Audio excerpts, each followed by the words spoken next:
Est-ce que Jésus, il revient bientôt? Il y a beaucoup qui se posent cette question dans la communauté chrétienne sur TikTok et sur les réseaux sociaux. On va essayer d'y répondre.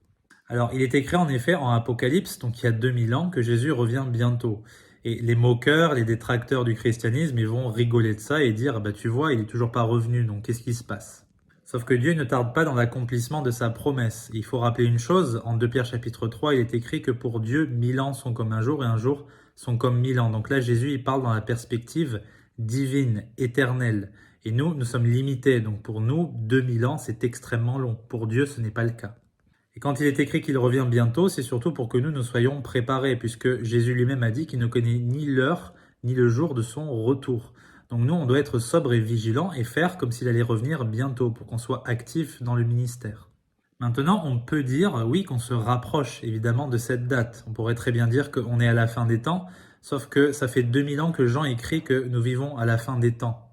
Et qu'il y a beaucoup d'antéchrists qui ont déjà été manifestés. Par exemple, Néron est une forme d'antéchrist. Par exemple, Adolf Hitler pourrait être vu comme un antéchrist. À l'époque, il y a certainement beaucoup de gens qui pensaient que c'était la fin du monde. Il y a même certains qui pensaient que la marque de la bête, c'est le vaccin anti-Covid. C'est débile puisque on peut quand même aujourd'hui acheter et vendre sans le vaccin anti-Covid. Vous voyez ce que je veux dire?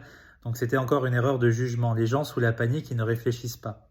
Moi, par exemple, dès le début du Covid, j'ai senti qu'il y avait une arnaque. Moi, ça me saoulait. Donc je savais très bien que c'était pas la fin du monde.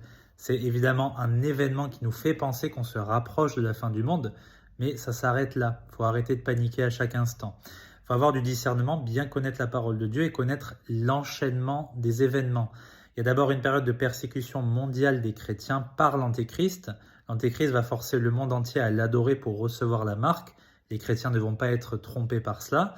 Ensuite, après 3 ans et demi de persécution, eh bien, il y aura l'enlèvement. Voilà, tant que ça n'arrive pas, je ne vois pas pourquoi il faut paniquer et dire « Oh punaise, Jésus va revenir ». Non, Jésus reviendra après ces événements. Donc arrêtez de paniquer. Et si vous avez cru en Jésus-Christ de toute manière, vous serez enlevé. Il ne faut pas être une bonne personne ou un bon chrétien pour être enlevé. Il suffit simplement d'avoir cru en Jésus-Christ et d'avoir le Saint-Esprit de la promesse en nous. J'espère que c'est clair, que Dieu vous bénisse.